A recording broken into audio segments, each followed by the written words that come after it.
बालमुकुंद सांगतो, हिंदू राष्ट्रासाठी, हिंदू धर्मासाठी, भारताच्या स्वत्वासाठी माझ्या पूर्वजांनी आस्थागायत बलिदान दिलंय. कधीतरी अशी संधी मला मिळतीये, माझी संधी काढून घेऊ नका. आणि त्या पोराच्या वयाकडे पाहता, त्याच्या तळमळीकडे पाहता रासबिहारींना काही बोलता येईना. त्याने पाठीवर थाप मारली. बायकोला सांगून जा, मरणाच्या दारात चाललायस. तुला जास्तीत जास्त या सगळ्या कारखान्यांमधून टाकण्यासाठी बॉम्ब उपलब्ध करता येईल, पण तो दिल्लीत कसा न्यायचा हे तुला शोधावं लागेल. कशातून न्यायचा तुला ठरवावं लागेल. तिथपर्यंत पोचायचं कसं आणि उडवायचा कसा तुला ठरवावं लागेल. एखादी वेळ अशीही असेल की जेव्हा तू काही घातपात करशील त्याच क्षणी तुझ्यावर गोळीबार होऊन तुझं आयुष्य संपलेलं असेल. एवढ्या मोठ्या बलिदानाला तयार आहेस. तुम्ही फक्त मला संमती द्या, बस. संमती मिळाली रासबिहारींची. आता योग्य वेळेला बॉम्ब पोचणार आपल्यापर्यंत. रासबिहारी सुद्धा लालाजीने म्हणले, काय पोरं येतो, हे टाळक्यामध्ये वेड असल्याशिवाय जमत नाही. आणि लालाजी सुद्धा उत्तर देतात, काय करणार, इतिहास शहाणी माणसं फक्त लिहून ठेवतात, करतात वेडेच. काहीतरी डोक्यात वेड असल्याशिवाय असे इतिहास कोणाला करता येतात काय. हा जगी हा खास वेड्यांचा पसारा, माजला सारा. जगी हा खास वेड्यांचा पसारा, माजला सारा. गमेया भ्रांत संसारी ध्रुवाचा, वेड हा तारा. गमेया भ्रांत संसारी ध्रुवाचा, वेड हा तारा. जगी हा खास वेड्यांचा पसारा, माजला सारा.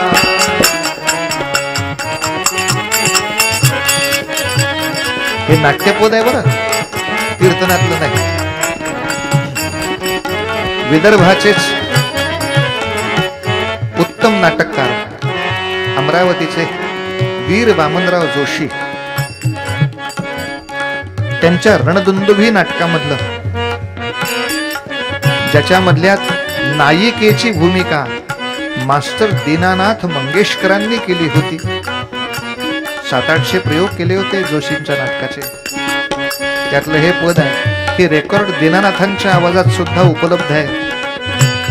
कुणाला वेड कनकाचे, कुणाला कामिनी जाचे, कुणाला कामिनी जाचे. भ्रमानी राजसत्तेच्या कुणाचे, चित्त ते नाचे. भ्रमानी राज सत्तेच्या कुणाचे, चित्त ते नाचे. जगी हा खास वेड्यांचा पसारा, माजला सारा. गमेया भ्रांत संसारी ध्रुवाचा, वेड हा तारा. जगी हा खास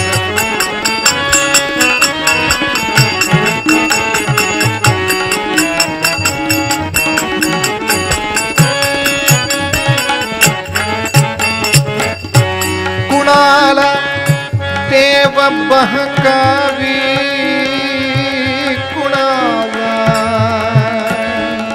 देश कळदावी, कुणाला देश कळदावी. कुणाला देश कळदावी.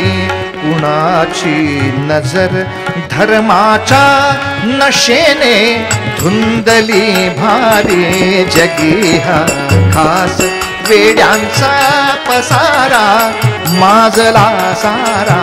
गमेया भ्रांत संसारी ध्रुवाचा वेड हा तारा जगी हा खास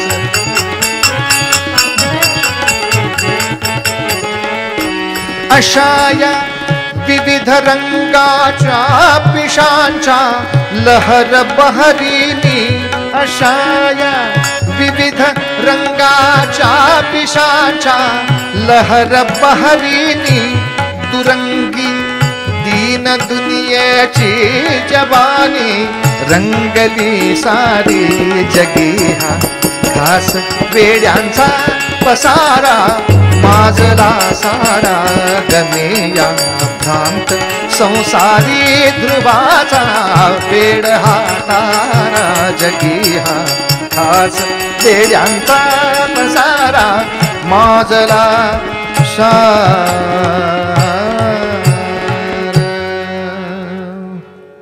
काय करावं, कसं हे प्रकरण न्यावं दिल्लीपर्यंत. घरी आलेला बालमुकुंद विचार करतोय. त्याच्याबरोबर त्याचा मित्र होता. त्या मित्राचं नाव वसंत विश्वास. ते घरी आल्याबरोबर लाजवंतीनं छान पोहे केले. पोह्याबरोबर तिखट मिठाच्या पुऱ्या केल्यात देऊ का नाही. आणि तिखट मिठाच्या पुऱ्या खाता खाता अचानक ती एक बरणी घेऊन आली. वसंत विश्वास म्हणला, भाभी मैंने पहचाना आपने क्या लाया है. क्या पहचाना. छाछ है. आणि ती सहज म्हणताना म्हटली, अशा बरणीत दहीच असतं. लाजो मुझे रास्ता मिल गया. अशा बरणीत दहीच असतं.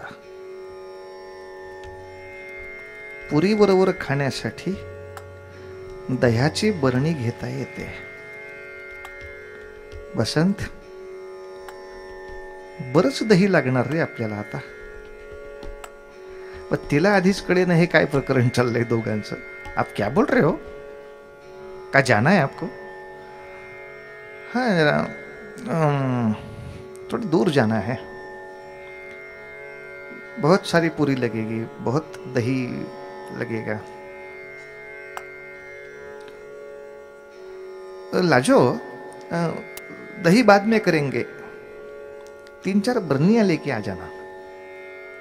ह्याला 4 बरण्या कशाला पाहिजे तिला कळे नाही. एवढं दही घेऊन जाणार आहे. लेके तो ना. बरण्या मिळाल्या, मार्ग मिळाला. आणि 12 डिसेंबर 1912 हा दिवस आहे महाराज.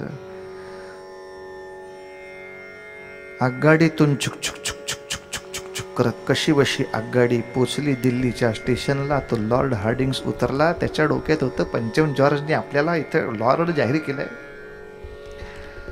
सहज तिथले बाकी पोलीस अधिकारी आले होते भेटायला. सगळ्यांनी सॅल्यूट वगैरे केले. काय त्यांच्या इंग्रजीमध्ये भुंकला तो थोडासा इकडून थोडासा.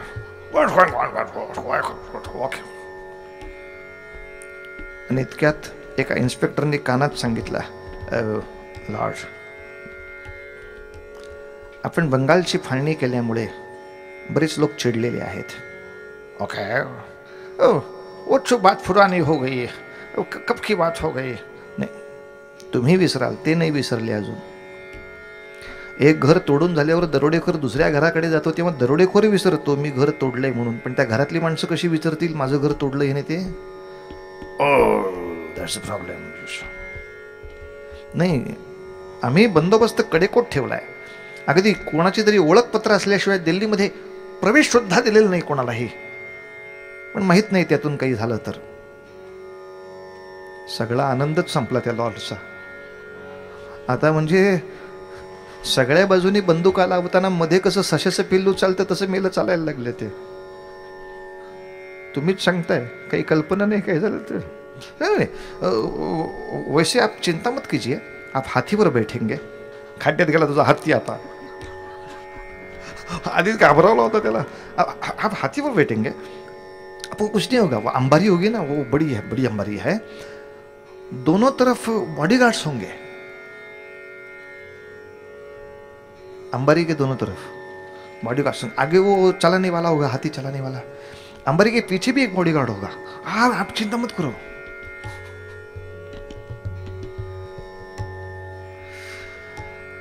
ठीक है, हाथी क्यों लाया आपने? एक खासी गाड़ी में जाते राजभवन पर. नहीं नहीं, आप लॉर्ड है, यही तो प्रॉब्लेम है यार. हत्तीवरती बसायची तशी त्या लॉर्डला भीती होती आणि कानामध्ये शब्द घुमत होते. हत्तीवर हा पठ्या बसला, शिंग वाजली, तुतारी वाजली, बँड वाजली, हत्ती उठला, लागला चालायला. पण कानामध्ये पोलीसचे शब्द होते, सावध राहा रे बाबा, सावध राहा, कारण बंगालची फाळणी केली. अरे बंगालची फाळणी केली, प्रजा बिथरली, राजधानी हल्ली, दिल्लीला थाट माट केला, दिल्लीला थाट माट केला. Viceroy हार्डिंग्ज मिरविला, viceroy हार्डिंग्ज मिरविला. हेव वाटतो बघणाऱ्याला जे जे, हेव वाटतो बघणाऱ्याला हो जे जे. हजारो काळे सैनिक, हजारो काळे सैनिक, गोरे तसे देख करती देखरेख, बंदुका खांद्यावरती मिरवीत, इंग्रजी जय जयकार करीत. उसन्या दराऱ्याचा आव आणीत जे जे, उसन्या दराऱ्याचा आव आणीत जे जे, उसन्या दराऱ्याचा. व्हॉइसराय हार्डिंग्ज पुढे, व्हॉइसराय हार्डिंग्ज पुढे, राजे रजवाडे वाजले चौघडे, दिल्लीचा थाट माट केला. व्हॉइसराय हार्डिंग्ज मिरविला, हेव वाटतो बघणाऱ्याला. काय वैभवशाली मिरवणूक, काय बँड, काय उंट, काय घोडे. तो हार्डिंग सशाच्या काळजानी त्याच्यावर बसलेला. कौन सा चौक गया, क्या गया, 2 चौक आगे निकल चुके हैं, आगे पंजाब नेशनल बैंक आ जाएगी. ठीक है, देखो देखो कितने लोग हैं. अरे माणसं या गॅलरीत आहेत, वरच्या गॅलरीत आहेत, त्याच्यावरच्या गॅलरीत आहेत, त्याच्यावरच्या. गच्चीत माणसं आहेत, सगळी माथेच्या माथे फुललेत, वरनं फुलं टाकतायत. वही तो डर आहे, वरनं काहीतरी टाकतायत ते. फूलों की बारिश तो होनी पड़ेगी, बहारो फूल बरसाओ, मेरा महबूब आया हो, आप इतना आए हो, तो फूलों की बारिश तो हो. अरे भाई डराव मत यार. आणि त्या चांदणी चौकाला नुसता हत्ती वळला. महाराज मात्र पंजाब नॅशनल बँकेच्या गच्चीतनं बरणी सुटली बघता. अरे गर गर गर गर गर गर गर गर गर गर गर दिशी जो आवाज झाला, महाराजा अंबारी खळखळून तुटली खाली. 2 अंगरक्षक ठार होऊन खाली पडले. माहूत मेला. सगळी मिरवणूक उधळली. दुर्दैव एकच, लॉर्ड मेला नाही लेकाचा, तो जखमी झाला. त्यांनी फक्त बघितलं शेजारी पाजारी कुठीच नाहीये, अंबारी तुटलेली आहे. त्यांनी हत्तीवरनं स्वतःच उडी मारली. तो जखमी झाल्यामुळे रक्ताचे पाट व्हायला लागले होते. त्या स्वतःच्याच रक्तात स्वतःच लोळला आणि आणखीन काही पडायला नको म्हणून प्रेतासारखा पडून राहिला की लोकांना कळवा मी मेलेलो आहे, आता नका मारू. काय पळापळ, काय धावपळ, काय चेंगरा चेंगरी, काय मारामारी, काय गोंधळ नुसता दिल्लीमध्ये. दिल्लीचे सगळे दरवाजे बंद करून सुद्धा लॉर्डला कसा बसा दवाखान्यात हलवला. त्याची जखम बरी झाली, पण ती हे धडधड धडधड जी होती, बीपी काही केले त्याचं नॉर्मलच आहे ना. एवढ्या कडेकोड बंदोबस्तात राजधानी होती, लष्कराचा बंदोबस्त होता, इतके सगळं तुम्ही पारपत्रक बघत होता. बरणी सगट माणसं आली होती. पोलिसांना कळे ना, साला दिल्लीमध्ये बरणी घेऊन कोण आलं होतं. कारण बॉम्बच्या तुकड्यांबरोबर बरणीचे तुकडे सापडले रस्त्यावर आणखीन. पण पोलिसने पण कौतुक केलं, आम्ही एवढं ट्रेनिंग घेतो, पण गच्चीतनं चालत्या हत्तीची अंबारी उडवणं पण हत्ती एका ठिकाणी नाही आहे, त्याच्या गतीचा अंदाज घ्यायचा आहे आणि अचूक. बरं, सेकंड चान्स नाही आहे तुम्हाला. वाईड बॉल, परत एकदा टाका चेंडू. या चेंडूने नाही जमलं तुम्हाला, काय सेकंड चान्स नाही, तो मला फुटला की संपला मी. मिलिटरी ट्रेनिंग घेतलेली माणसं म्हणजे झाली, एवढा अचूक आम्ही नाही बॉम्ब टाकत राहू म्हणजे कधी आयुष्यात. एवढं बिनचूक टाकायला किती प्रॅक्टिस केली असेल, प्रॅक्टिस. त्या काळामध्ये एवढी लढाईची सुद्धा प्रॅक्टिस आमच्या सगळ्यांनी केली होती. आता एवढी उन्हाळ्याची सुट्टी आहे, आमची कराटे काही प्रॅक्टिस करतायत का? उन्हाळ्याच्या सुट्टीचा कार्यक्रम कॅरम. आणि मोठ्या लोकांचं कॅरम बरोबर क्या रम, असा दुहेरी कार्यक्रम आहे.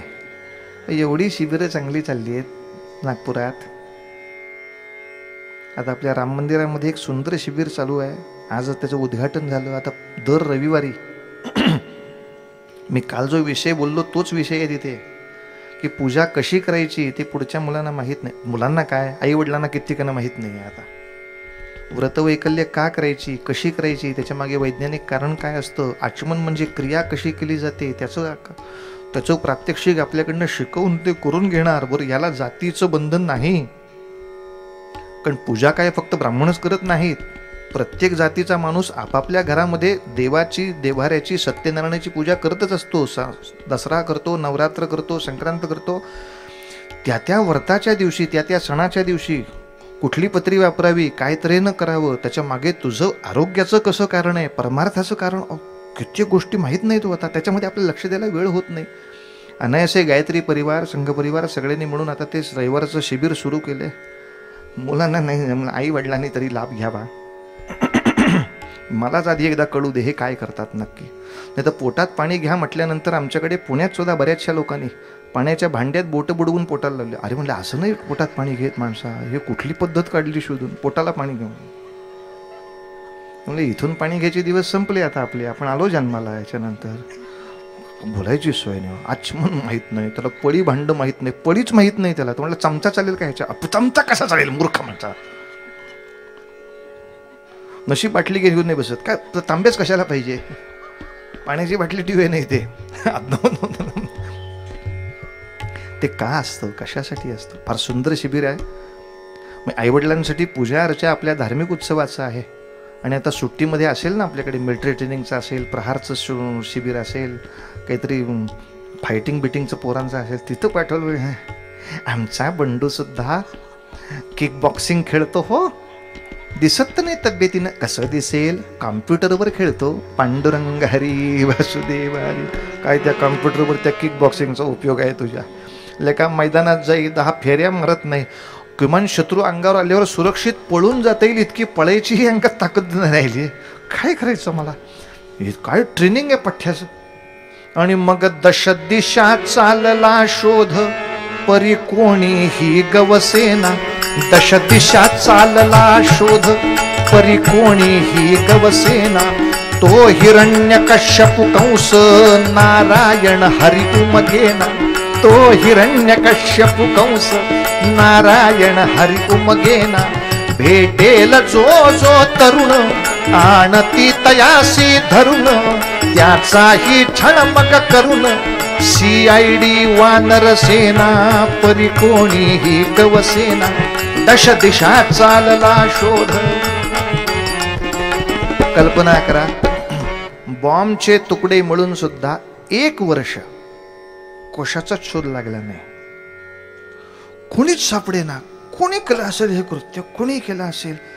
पण सगळ्या जगामध्ये जे नाक कापलं गेलं ते काय होतं भयानक. हो, फ्रान्समध्ये बातमी, इटलीमध्ये बातमी, जर्मनीत बातमी, जपानमध्ये बातमी. काय इंग्रजाचा राज्याभिषेकाची मिरवणूक. काय ढिले लोक आहेत लेखाचे. सगळ्या जगाने हजामपट्टी करायला सुरुवात केली इंग्लंडची. भारतीय एका क्रांतिकारकाच्या एका दणक्याने बदलून टाकला सगळ्या ठिकाणचा इतिहास. काय करावं. सगळ्यांची पारपत्रक तपासा. कोण कोण दिल्लीत आले होते, आता किती बारकाईनं तपासणी सुरू केली कल्पना करा. सगळी पारपत्रकं तपासली. पारपत्र म्हणजे परवाना पत्रक, पासपोर्ट करून म्हणून त्याला आपण. मध्य प्रदेश संस्थांकडनं ही माणसं आली होती. बाजूला ठेवा. आपापला एक एक दूत त्या संस्थानात पाठवा आणि या नावावर कोण कोण आलं होतं यांची यादी घ्या. आणि अशी नेमकी एक जोधपूर संस्थांची यादी सापडली.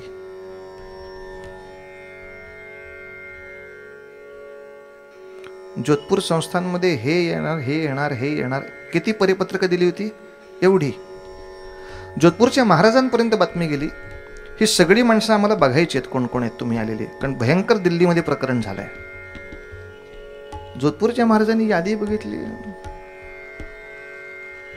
बाकी सगळी दाखवू शकतो मी, पण यामध्ये ह्या ज्या 2 बायका लिहिल्या आहेत त्या जोधपूरमध्ये नाही आहेत आमच्याकडे. अरे म्हणजे लिहिल्या कोणी ते माहीत नाही.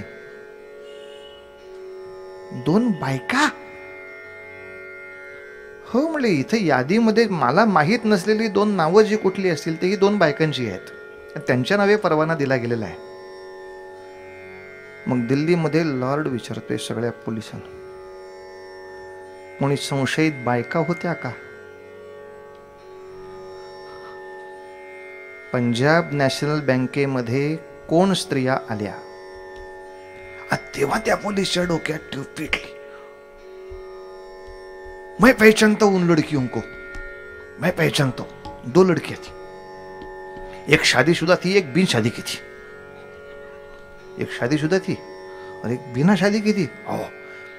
जो बड़ी लड़की थी ना, उसको बच्चा होने वाला था. वो छोटी सी बड़ी नटखट थी. ये तू कला असतोयस मेल्या, तुला काही केलं का काही त्या मुलीने येऊन तिथं? नहीं वो दोनों आ गए, उसने वो परवाना दिखाया हमको. वो बोले हम गच्ची पर जाएंगे. क्यों? पहले माले पर भी जाओ. वैसे नहीं, हालत तो देखो उसकी. तुम्हारी भीड़ में कोई गड़बड़ हो गई तो थोड़ी सुरक्षा चाहिए ना. वो पेट बहुत ही भारी था. एक बरनी इथं होती और उस लड़की के हाथ में भी और एक थी. मैंने पूछा ये क्यों है? ये तुम्हारी शोभा यात्रा को कितना टाइम लगेगा क्या मालूम. ये हालत तो देखो. टाइम पे खाना पड़ता है तो खाना लाए हैं, उसके साथ ये भी लाए हैं, छाछ नहीं चाहिए उसके साथ. और वो छोटी लड़की बोली, हरामी पुलिस जी चिंता मत करना, इतना सब कुछ हमें थोड़ी हजम होने वाला है, तुमको भी दे दूंगी. अरे चला, लुचपत खात्याखालीच काम झालं म्हणजे हे प्रकरण. आणि त्याला ह्या सुंदरीच्याकडून त्या पुऱ्या मिळणार आणि दही मिळणार. या एका लाचेवर यांनी त्याला सोडलं होतं या दोघींना वरती. पण जोधपूरला कळे ना, चलो दह्याच्या बाटल्या बायका कोण गेल्या. मैं पहचानता हूं उन लड़कियों को. वर्षभराने उघडकीला आलं बालमुकुंद आणि हा बसंत विश्वास, दोघं बायकांची सोंग घेऊन गेले होते पट्टे. अक्षरशः लेहंगा, घागरा वगैरे. हे दोघं पुरुष आहेत हे ओळखताही आलं नाही इतकी कोळी मुलं दिसत होती. वेगळा कुठलाही मेकअप सुद्धा करायची त्यांना गरज राहिली नाही. बालमुकुंद ती गर्भवती होता आणि बसंत विश्वास त्याची धाकटी बहीण होती, हिला सांभाळून नेणारी. त्यामुळे ही 2 बायका काही मला दिसत नाहीत कोण आहेत त्या, पण बहुतेक लाहोरकडनं आमच्याकडे एक शिक्षक येतात शिकवायला. त्यांनी 2 पारपत्रकं मागवली होती त्यांच्या परिवारातल्या. अजून जोधपूरच्या महाराजांना कळलेलं नाही की ह्या 2 पोरांनी तो उद्योग केला होता. त्यांच्यापैकी कोणी असेल? लाहोरातल्या प्रत्येकाच्या घराची झडती घ्या, शाळा तपासा, शाळेतल्या शिक्षकांचे सगळे. लालाजींच्या शाळांमध्ये हा सगळा गोंधळ होऊ शकतो. अनेक शिक्षकांना ताब्यात घेतलं लाहोरचा कलेक्टर त्या शिक्षकांचे छळ करू लागला की तुमच्या शिक्षकांपैकी कोण असा धाडसी आहे सांगा, कोण धाडसी आहे सांगा. शिक्षकांचे छळ वाढले आणि त्याच्यानंतर एका आठवड्यात आणखीन एक घटना झाली. लाहोरमध्ये दुसरा बॉम्ब फुटला. कलेक्टर जो घाबरला, बापरे इथंही बरणी आहे का काय, कारण तो बरणीतच होता. बॉम्बचे तुकडे तेच सापडले, बरणी ही तशीच होती. मात्र फक्त क्रांतिकारकांच्या माथी थोडं दुर्दैव आलं. कलेक्टर ज्या रस्त्याने जातो त्या रस्त्यावर तो बरोबर ठेवला होता की कलेक्टरचा काहीतरी अपंगपणा त्याच्या शरीराला फटका बसावा. पण तो मेला नेमका उशीर आला आणि त्याच्या आधी त्याचा चपराची सायकलवरनं आला आणि तो त्याला तडफडला जाऊन तिथं. बॉम्ब जसा उडाला तसा चपराशी संपला. हातपाय तुटले त्या बिचाऱ्याचे. इच्छा नव्हती आपल्या माणसाला काही व्हावं अशी, पण कलेक्टर समजून चुकला होता. चपराशासाठी कोणी बॉम्ब ठेवत नाहीत. हे मी तुरुंगामध्ये घेऊन सगळ्यांना छळतोय हे माझ्यासाठी होतं. एक बरं झालं, छळ बराच कमी झाला. मग विचारपूस सुरू झाली. अरे खरंच काही माहिती असेल तर सांगा, आमच्या नोकरीचा प्रश्न आहे, दिल्लीच्या बादशाला काय सांगू कुणी केलं. आणि कोणातरी शिक्षकाकडून क्रांतीची पत्रकं सापडली. ती पत्रकं वाटणाऱ्यापैकी बालमुकुंदन बसन विश्वासांची नावं त्याच्यातनं बाहेर आली. दोघांना पकडलं. मात्र मग भाई परमानंदांना कळलं की आपल्याच नात्यातल्या ह्या महाराजांनी उपद्व्याप केले आहेत. अरे मुकुंद, मला सांगायचंच तरी मी आणखीन काहीतरी छान योजना केली असती. तुरुंगातच भाईने सांगितलं, नाही भाईजी, मला जे माझं समाधान आयुष्याचं मिळवायचं होतं ते मी मिळवलं. ज्या चौकामध्ये माझ्या पूर्वजांचं रक्त सांडलं होतं परकीय बादशहानी, त्या चौकामध्ये दुसऱ्या परकीय बादशहाचं मी रक्त सांडलं होतं आणि त्या रक्तामध्ये तो बादशहा तडफडा लोळताना मी माझ्या डोळ्यांनी बघितला. बस, माझं इच्छित पूर्ण झालं. माझं इच्छित पूर्ण झालं. मुकुंद, पण तुझ्या एका वेडेपणापायी किती माणसं त्याच्यात भरडली जात आहेत. परमानंदजी, आपली 25 माणसं भरडली जातील, 30 माणसं भरडली जातील, पण पुढच्या 400 वर्षांसाठी इंग्लंडच्या संरक्षण क्षमतेची बदनामी झाली आणि बेमानी झाली. ती भारताची कीर्ती ती कशात मोजायची. तुझ्याशी बोलून काही उपयोग नाही बाबा, तुझ्याशी बोलून नाही उपयोग. भाई परमानंदाने खूप खटला लढायचा प्रयत्न केला, पण जमलं नाही. फाशी जाहीर झाली. आणि फाशी जाहीर झाल्यावर एकच शेवटचा उपाय राहिला होता. लाजवंतीला लाहोरमधनं भाईजी दिल्लीत घेऊन आले. ती सगळी कोठडी पाहिली त्या मुलीनं. 16 वर्षाची मुलगी ती, काय असेल आता कॉलेजमध्ये, शाळेचं वय पूर्ण झालेलं अक्षरशः तिचं. तिनं कोठडीतनं आत आपल्या नवऱ्याला पाहिला, 20 वर्षाचा नवरा. अगदी भोळेपणाने प्रश्न विचारला, का हो, या असल्या कुंदट हवेत तुम्हाला झोप लागते. मुकुंद हसला, म्हणला, लाजो, इथे जे डास आहेत ना, या सगळ्या डासांनी मला चावून झालं आणि त्यांचं पोट भरलं की ते मला झोपायला देतात. तोपर्यंत नाही झोप येत, पण जाता जाता परोपकारही करतो मी. असा त्या सगळ्या डासांचं पोट भरून घेतो. कशावर झोपता, हे काय तरट आहे, खाली पोतवता अक्षरशः. खायला तरी बरं मिळतं का इथं. तुरुंगात चांगलं खायला मिळालं मी काय कसा बाय. त्यांना बिर्याणी मिळते, साध्वीला छळ मिळतो, त्याला धर्मनिरपेक्षता म्हणतात, त्याला पर्याय नसतो काही. रोटी मिळते ना, पण त्याच्यात माती असते, खडे असतात, गांडूळ सुद्धा असतात मेलेली. मला तशी रोटी देता. आपल्याच रोटीमधला एक तुकडा बालमुकुंदने बायकोला दिला आणि त्या दिवसापासून तिनं घरी येऊन ती भाकरी फोडली आणि त्याच्यात जसं पीठ आहे तसं स्वतः पीठ तयार केलं. तशी भाकरी केली, तशी राहू लागली. तळघरामध्ये तसं पोतं टाकलं, त्याच्यावरच निद्रा करू लागली. आणि फाशीची तारीख जेव्हा जाहीर झाली त्याच्या आधी एकदा फक्त शेवटचं भेटायला गेली होती. आणि तेव्हा बालमुकुंदने एक फार सुंदर वाक्य सांगितलं, राजो, मी फाशी चढणार म्हणून तू रडतीयस? रडू नको, कृतार्थ हो. म्हणजे लाजो, जे सगळ्यात उत्तम असतं ते आपण देवाला अर्पण करतो. नाहीतरी भात वायाच गेलाय, दाखवा नैवेद्य.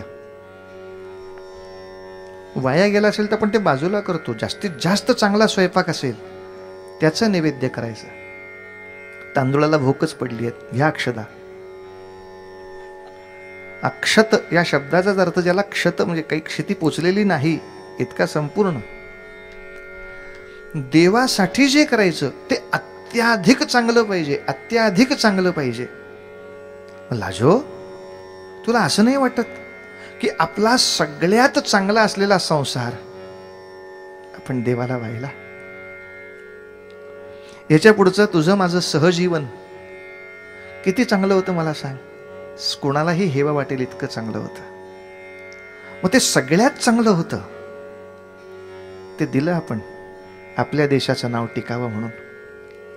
तुला मला होणारी छोटी छोटी बाळं ती खूप छान होती लाजो, पण ती जन्माला येण्याच आधी आपण देऊन टाकली आपल्या देशासाठी, आपल्या देवासाठी, आपल्या पूर्वजांचा सूड पूर्ण करण्यासाठी. ज्या देशाची सुडाची नांगी जबरदस्त असते तेच सन्मानाने जगू शकतात लाजो, तेच सन्मानाने जगू शकतात. वैयक्तिक जीवनामध्ये प्रत्येकाने क्षमाशील असलं पाहिजे, पण राष्ट्रीय जीवनामध्ये प्रत्येकाने अत्यंत तापट असायला हवं, तर राष्ट्र जगतं लाजो. आज दुर्दैवाने हे उपदेशच विसरले गेले. आमचं उलटं झालं. आम्ही वैयक्तिक जीवनात खूप तापट आहोत, एवढंसं झालं की प्रचंड भांडू, पण राष्ट्रीय जीवनामध्ये काही झालं तर फारसं कोण भांडायला उभं राहत नाही. जाऊ दे, होता असं म्हणतात. व्यक्तिगत जीवनामध्ये तुम्ही आम्ही क्षमाशील पाहिजे. सूड ही राष्ट्राची नांगी आहे. कृतार्थ हो संसार आपला, गेह सुखाचा मोह न धरला, ध्येयास्तव साही विरहाला, विश्वाचा संसार कराया, जाईन सीमा पार, वेडे हेच ते संसाराचे सार. आणि लाजो सुद्धा तेवढ्याच ताकदीची होती. रडणार नाही मी. आपल्या देशासाठी एवढं धाडस करणारा अख्ख्या भारतामध्ये फक्त माझाच नवरा निघाला याचा अभिमान नको मी ठेवायला? मी नाही रडणार. नको काळजी करूस, नको काळजी करूस. इतकं सांगून लाजवंती निघून गेली खरी, पण सगळ्या घरामध्ये हा चर्चेचा विषय झाला. या मुलीचं वय 16-17 वर्षाचं आहे. अवघं आयुष्य तिच्या पुढं पडलं आहे. तेव्हा मुकुंदची फाशी झाली, त्याचा दहन क्रिया वगैरे विधी झाला. पहिले सुतकाचे काही असतील ते 13-14 दिवस होऊन जाऊ देत. हिला त्या दुःखातून बाहेर येण्यासाठी एखादं वर्ष किंवा एखाद्या वेळी 2-3 वर्षही वाट बघायला लागली तरी हरकत नाही. कारण आपल्याकडे मयत झाली तर एखादं परत काही शुभ कार्य करायचं असेल तर 1 वर्षाच्या आत किंवा मग एकदम 3 वर्षाच्या नंतर. मधल्या सुतकामध्ये काही करता येणार नाही. भले 3 वर्ष लागतील. पण ही सगळी सुधारणावादी मंडळी असल्यामुळे त्यांनी असा विचार केला, अजून 2-3 वर्षांनी म्हणजे सुद्धा 18-19 म्हणजे फार मोठी नव्हे ही मुलगी, आपण याचं दुसरं लग्न लावून देऊ. जरी सासू सासरे आपण असलो, आपण सासरची मंडळी असलो, आपल्या पोरीसारखी आहे. आपल्या मुलीचं असं कसं आयुष्य उद्ध्वस्त झालेलं कळेल.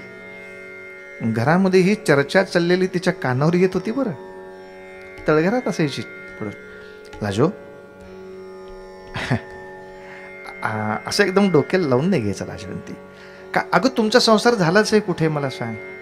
1 वर्षामागे काहीतरी तुमचं लग्न लागलं आणि हा नेमकं 1 वर्षाने तुरुंगातच आता गेला. कसं आहे, आपल्या देशासाठी आपण आपलं संतान दिलं पाहिजे. तू जिवंत राहिलीस तर आणखीन काही चांगले असे कार्यकर्ते निर्माण करू शकशील. नाही म्हणजे जन्मभर काही आम्ही तुम्हाला विधवा म्हणून ठेवणार नाही. बाकीच्या बालविधवांचं जे दुःख असतं ते काय आपण बंगालमध्ये पंजाबमध्ये राहिलेलं नाही. आता पुष्कळ आपण सुधारणावादी झालो. आपण नक्की दुसऱ्या लग्नाचा विचार करू तुझ्या, असे एकदम डोक्यात राग घालून असे वेड्यासारखं वागायचं नाही. आता पहिल्यांदा थोडं मुकुंदाबद्दल तुला वाटेल, पण लोक बरंच समजूत घालायचा प्रयत्न करायचे. ती होही म्हणत नव्हती, नाहीही म्हणत नव्हती. ते नुसती बघून हसायची आणि इतकंच म्हणायची, पाहू. आणि तो क्रूर दिवस ज्या दिवशी उगवला, त्या दिवशी 21-20 वर्षाचा बाल मुकुंद आणि 17-18 वर्षाचा बसंत विश्वास, इतकी दोन कोवळी मुलं लॉर्डवरती बॉम्ब टाकण्याच्या आरोपाखाली फासावर लटकली.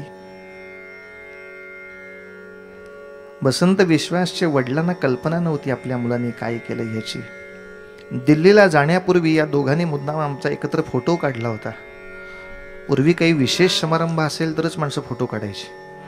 त्या फोटोग्राफरनी पण विचारलं होतं, काही विशेष आहे का? नाही म्हणले, हा त्याच्या बाबांना पाठवायचा आहे. हा फोटो जेव्हा बाबांना पाठवला जाईल तेव्हा बाबांना कळेल आपला मुलगा किती मोठा झाला आहे ते. तो फोटो वडिलांपर्यंत पोचला. बसंत विश्वास, बालमुकुंद, दोघं फासावर चढले. ती प्रेत पाहिजे होती पण मिळाली नाही. तुरुंगामध्येच दहन झालं. तो दिवस पहिला धरून इकडे श्राद्ध कर्म सुरू झालं. पहिल्या दिवसाचं झालं. 10 दिवस उलटले. 13व्या-14व्या दिवशी उदक शांतन शेवटची पूजा. शेवटच्या पूजेच्या वेळेला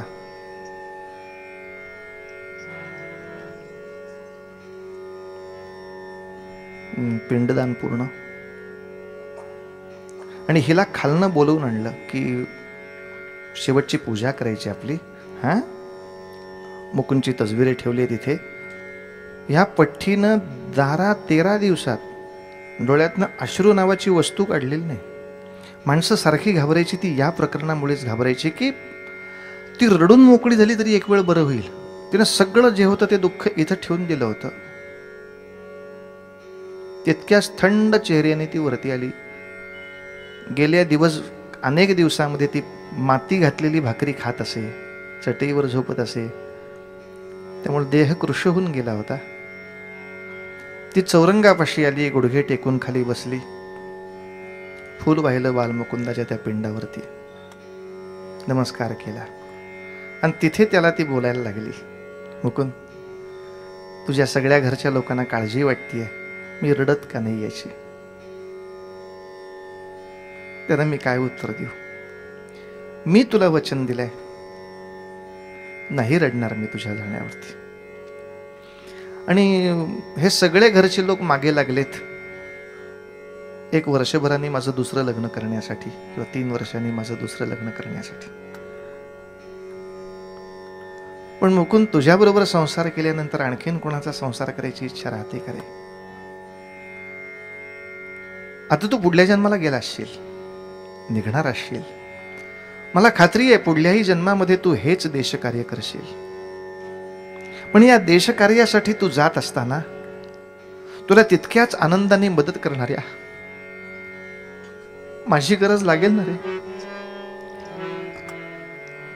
मग तुला एकटा बरं मी पुढच्या जन्माला पाठवीन. मी तुझ्या मागोमागे येते.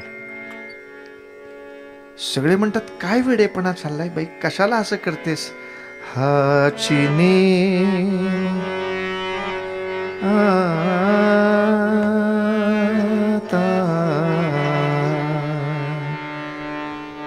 न फिरे माघारी,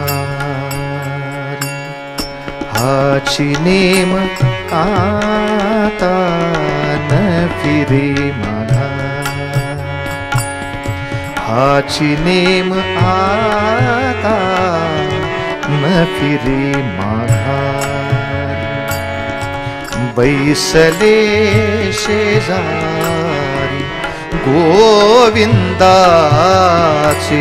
हाची नेम आता न फिरे माघारी, हाची नेम आता न फिरे माघारी,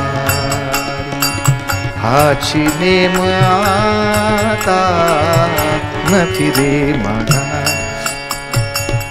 घररी घिझानी पट्टराणी बळे, घररी घिझानी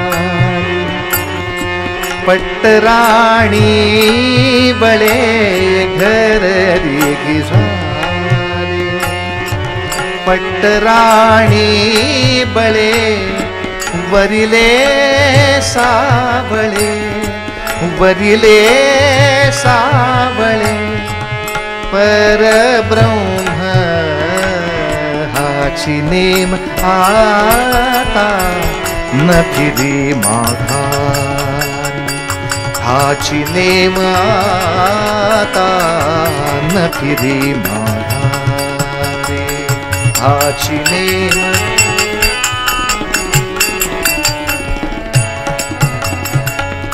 बळीयाचा अंग संग झाला आता, आता बळीयाचा अंग संग झाला आता, नाही भय चिंता, नाही भय चिंता तुका म्हणे हाची नेम आता न फिरी माघारी, हाची नेम आता न फिरे. मुकुंदाची तसबीर उचलली हातात, एकदा डोळे भरून पाहिला आपल्या नवऱ्याला आणि शेवटची पूजा करत असतानाच ती तसबीर हृदयाशी लावून आक्रोश करून लाजवंती म्हणाली, मुकुंद तुझ्या पुढच्या आयुष्यासाठी, पुढच्या जीवनासाठी तुला साथ द्यायला मी निघाली आहे. शक्य झालं तर मार्गात थांब. आले तुझ्या भेटीसाठी, आले तुझ्या भेटीसाठी, आले रे आले म्हणून जी हृदयाशी कवटाळली तसबीर होलपटून पडली पोरगी समोर. लोकांनी धावत येऊन अंगावर पाणी शिंपडलं, कांदा हुंगवला, वाहन हुंगवली. शेवटी वैद्यांनी नाडी तपासली, कशावर उपचार करतात. गेला जीव निघून त्या ब्रह्माच्या भेटीला.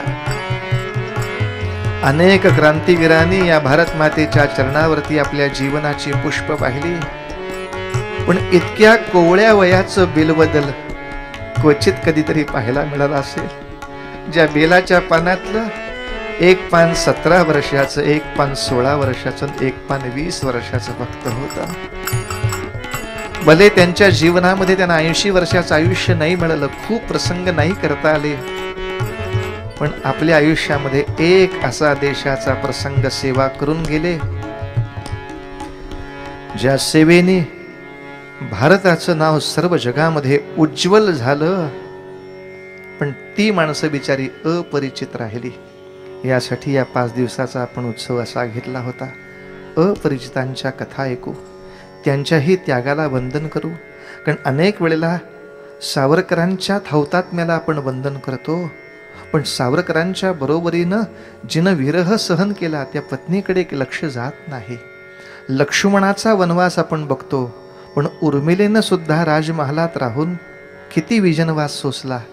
त्या अज्ञातांकडे आपलं लक्ष जात नाही. भरत शत्रुघ्नांनी सुद्धा हे रामकार्य उभं करण्यासाठी कसा त्याग केला, ह्याच्याकडे अभ्यास लक्ष दिलं जात नाही. पण अर्थातच एखादं मंदिर जेव्हा उभं राहतं तेव्हा माणूस पटकन कौतुकाने कळसाचं दर्शन घेतो, म्हणतो कळसाचं दर्शन झालं, मंदिराचं दर्शन झाल्यासारखं आहे. पण जो शहाणा असतो तो समजून चालतो, नुसत्या कळसाच्या दर्शनाने काय होते बाबा, मंदिरापाशी गेलं पाहिजे आणि त्या मंदिरातल्या मूर्तीच्या आधी ज्यांनी ते मंदिर उभं करण्यासाठी स्वतःला गाडून घेतलं, त्या खालच्या दगडांना, त्या पायरीवर पहिलं फूल ठेवलं पाहिजे, तर माझी पूर्ण पूजा त्याच्यापर्यंत पोचेल. बस मंडळी, संपला आजचं कीर्तन. अशी देशाची सेवा करण्याची कधीतरी क्वचित वेळ येते. मला अनेकांनी फरमाईश केली होती, बुवा एक नेहमीच तुमचं नाट्यपद घ्या. ते भैरवीतच असल्या कारणामुळे दुसरी कुठली भैरवी म्हणत नाही.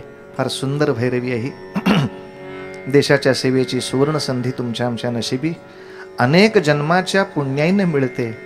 ती आपली आपण सफल करावी. ज्यांना शक्य असेल त्यांनी प्रचाराचं कार्य करावं, संस्कृतीचं, धर्माचं. ज्यांना मुलांकडून शक्य असेल त्यांच्याकडून शौर्याची उपासना करून घ्यावी. उपासनेची शक्ती आणि शक्तीची उपासना या दोन खांबांवरती ह्याच्या पुढचं वैभवशाली हिंदू राष्ट्र आपलं निश्चितपणे उभं राहायचं आहे. देव आशीर्वादाला उभे आहेत, आपण का माघार घ्यावी. भगवंताने गोवर्धन उचललं आहे, आपापली काठी लावली की आपण आपल्या कर्तव्यातून मुक्त होणार. तेव्हा हे आपलं देशकार्यासाठी असलेलं योगदान कंटाळा करून विसरून नाही चालणार. शतजन्म शोधिताना शतजन्म शोधिताना शत आरती व्यर्थ झाल्या, शत सूर्य मालिकांच्या दीपावली विझाल्या. हो दीपावली विझाल्या. शतजन्म शोधिताना शतजन्म शोधिताना शतजन्म शोधिताना.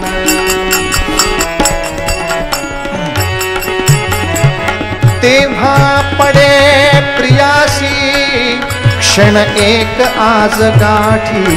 हो तेव्हा पडे प्रियासी क्षण एक आज गाठी. सुख साधना युगांची, सुख साधना युगांची सिद्धीस अंती जाई. हो सिद्धीस अंती जाई. शतजन्म शोधिताना शतजन्म शोधिताना.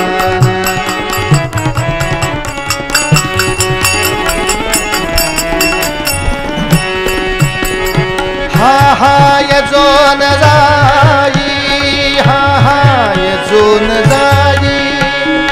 मिठी घालूनी उठोनी, मिठी घालूनी उठोनी.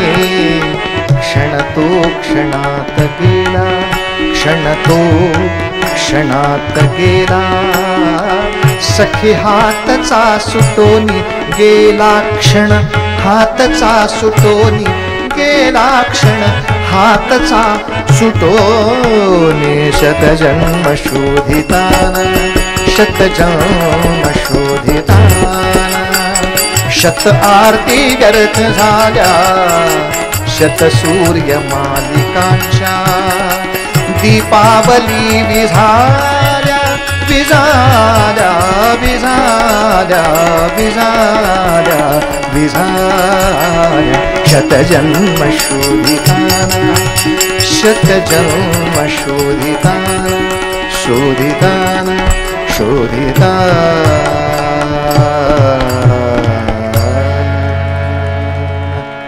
आरतीसाठी सारेजण उभे राहूया. उद्या सुंदर महानाट्य आपल्या समोर शिवाजी राजांचं जीवन चरित्र उलगडून दाखवलं जाणार आहे. आपल्या मराठी बांधवांच्या बरोबरच अनेक अमराठी लोकांना सुद्धा आग्रहाने हट्टाने या ठिकाणी घेऊन या. अशा महानाट्यांच्या दर्शनानेच मनामध्ये आपोआप राष्ट्रभक्तीची बीजे पेरली जातात. आज आपण जे काही 5-6 दिवस कीर्तन ऐकत आहात यातलेही काही मुद्दे जे जे लक्षात राहतील त्याचा आपल्या मित्र परिवारामध्ये, आपल्या सर्व नातेवाईकांच्या परिवारात प्रसार करत राहणं हेही सगळ्यात आवश्यक आहे. गोपालकृष्णाचं कार्य असुर मर्दन जसं आहे तसं अर्जुनाला चुकत असताना उपदेश करणं हेही आहे. अशा अनेक अर्जुनांना जरी आम्हाला उभं करता आलं तरी सुद्धा आज का अर्जुन कल का विजय ला सकता है. आपण कृष्णाची भूमिका बजावावी, त्याची जबाबदारी पूर्णतः घ्यावी. आर्थिक त्याला सहाय्य द्यावं, मानसिक बळ द्यावं, त्याच्या पाठीवरती शाबासकीची थाप द्यावी आणि त्याला देश संस्कृतीसाठी काही पराक्रमाला निश्चितपणे उद्युक्त करावं. अप्रचारापासून नवीन पिढीला वाचवण्याचंही आव्हान तुम्हा आम्हालाच स्वीकारावं लागेल. अनेक लढायांवर लढायचं आहे महाराज, पण इतक्या लढाया असून सुद्धा तुम्ही आम्ही धर्मासाठी न्यायासाठी लढलो तर भगवंत आम्हाला विजयी करणार याचा विश्वास मनातून जाऊ नये. म्हणूनच कीर्तनाच्या शेवटी म्हणायचं असतं, भगवंता तू आमच्या पाठीशी आहेस याचा आम्हाला फक्त विसर पडू देऊ नकोस. निराशा आमची झाडून टाकायला तू तुझ्या शक्तीने आम्हाला मदत कर. हे चिदान देगा देवा तुझा विसर नवा, गुण गायीन आवडी हेची माझी सर्व जोडी. नलगे मुक्ती धन संपदा संत संग देगा सदा.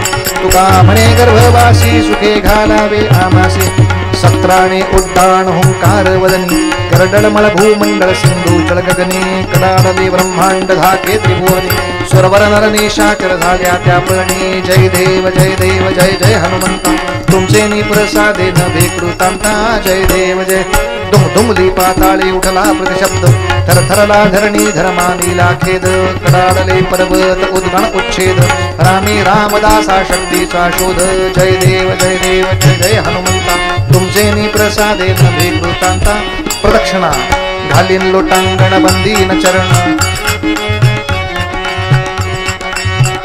पूजन भावे ओवालिन म्हणे नव त्वमेव माता पिता त्वमेव बंधु सखा त्वमेव विद्या सकलं त्वमेव सर्वं मम देवदेव कायेन वाचा मनसेन्द्रियैर्वा बुद्ध्यात्मना वा प्रकृति स्वभावात् करोमि यद्यत् सकलं परस्मै नारायणा इति समर्पयामि अच्युतं केशवं रामनारायणं कृष्णदामोदरं वासुदेवं हरिश्रीधरं माधवं गोपिकावल्लभं जानकीनायकं रामचन्द्रं हरे राम राम राम हरे हरे हरे कृष्ण कृष्ण कृष्ण हरे हरे हरे राम राम राम हरे हरे हरे कृष्ण सदा सर्वदा योग तुझा घडावा तुझे कारणी देह माझा पडावा उपेक्षू नको गुणवंता अनंत रघुनायका मागणे हे चियात जय जय रघुवीर समर्थ।